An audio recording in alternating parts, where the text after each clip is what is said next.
안녕하세요 여러분. 세계적으로 유명한 작가 마크 맨슨이 한국을 방문한 후 유튜브에 올린 영상에 대해 이야기해보려고 합니다. K-팝, 넷플릭스 드라마와 영화로 세계적인 인기를 끌고 있는 대한민국. 과연 한국을 방문한 외국인 눈에는 우리나라가 어떤 나라로 보일까요? 마크 맨슨을 잘 모르는 분들을 위해 잠깐 소개하자면, 마크 맨슨은 미국의 베스트셀러 작가이자 블로거, 강연가로 잘 알려져 있습니다. 주로 현대사회의 문제들과 개인의 정신 건강에 대해 이야기하며 전 세계적으로 많은 팬을 보유하고 있습니다. 마크 맨슨이 한국을 다녀간 후 유튜브에 영상을 올렸는데 그 영상의 제목이 충격적이었습니다. 영상의 제목은 바로 세상에서 가장 우울한 나라를 다녀왔습니다 였죠. 대체 어떤 이유로 대한민국을 가장 우울한 나라라고 평가를 내렸는지, 그가 바라본 한국의 현실을 함께 살펴보겠습니다. 마크 맨슨은 한국이 경제적으로나 문화적으로 큰 발전을 이루었지만 정신 건강 문제에서는 심각한 어려움을 겪고 있다고 지적합니다. 그리고 한국이 세계 최고 수준의 자살률, 우울증을 보이는 원인을 분석하기 위해 다양한 사람들을 만나며 인터뷰를 진행합니다. 그가 한국 교육에 대해 한국인 심리학자와 한 인터뷰에서 한국에서는 성취에 대한 압박이 6세부터 시작되며 초등학교 때부터 대학교를 가기 위한 준비를 한다는 말에 정말 끔찍한 것 같다며 너무 어이가 없어서 헛웃음을 터뜨립니다. 우리에겐 이게 현실인데 말이죠. 한국 사회에서 경쟁은 물, 공기처럼 당연한 것으로 인식됩니다. 경쟁이 있으니까 발전할 수 있는 거 아니야? 라는 식으로 말이죠. 맨슨은 사람들이 이런 생각을 하게 만드는 한국의 교육을 절대적으로 잔인한 교육 시스템이라고 지적합니다. 세상 어디에서도 찾아보기 힘든 매우 경쟁적인 시스템입니다. 12년간 한국에서 학교 교육을 받고 나면 정신 상태가 정상적일 수 있을지 우려가 됩니다. 한국에서는 학생들에게 올, 오어, 나싱의 사고방식을 심어주어 실패를 용납하지 않는 문화를 조성합니다.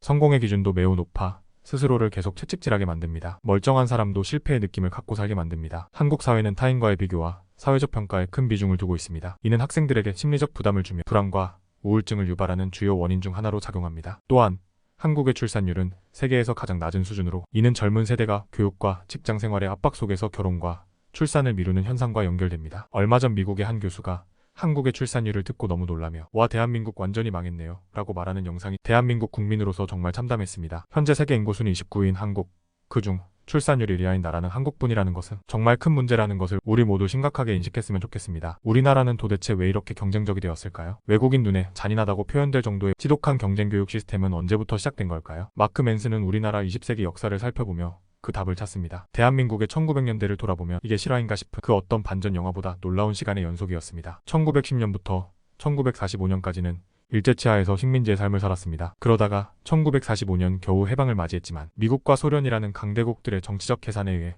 남북으로 분단이 되고 말죠. 그리고 1950년에 6.25 전쟁이 발발해 국민의 15%가 전쟁으로 사망하고 맙니다. 전쟁이 끝난 1953년, 우리나라의 모습은 어땠을까요? 곳곳이 전쟁으로 폐허가 되었고 정말 많은 사람이 죽었고 정말 많이 가난했습니다. 이것이 1953년까지 우리나라의 모습이었습니다.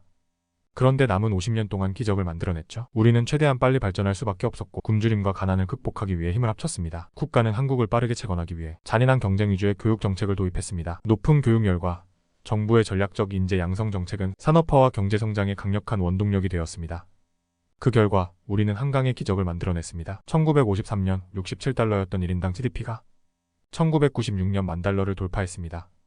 불과 40년 만에 170배가 상승한 것이죠. 그리고 1953년에 OECD의 원조를 받았던 우리가 1996년에는 OECD 회원국이 되었습니다. 40년 만에 선진국들만 가입하고 있는 OECD에 가입한 것이죠. 20세기 우리가 이룬 이 기적 같은 일은 그 어떤 나라도 이룬 적 없는 전무후무한 기록이며, 경쟁 위주의 교육은 한강의 기적을 이루는데 중요한 역할을 했습니다. 하지만 오늘날 한국의 과제는 달라졌습니다. 현실을 직시하고 미래를 위한 재정비가 필요합니다. 지금 우리나라는 지독한 경쟁 교육으로부터 야기된 후유증에 온 사회를 뒤덮고 있습니다. 이제는 지독한 경쟁 교육을 끝내야 합니다.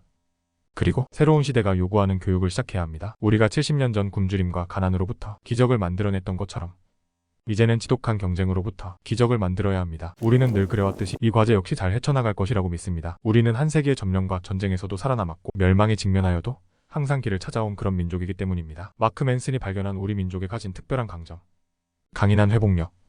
강인한 회복력을 발휘하여 고도 압축 경제 성장 이후 후유증을 극복하고 교육에서 또 다른 기적을 만들어낼 것을 믿습니다.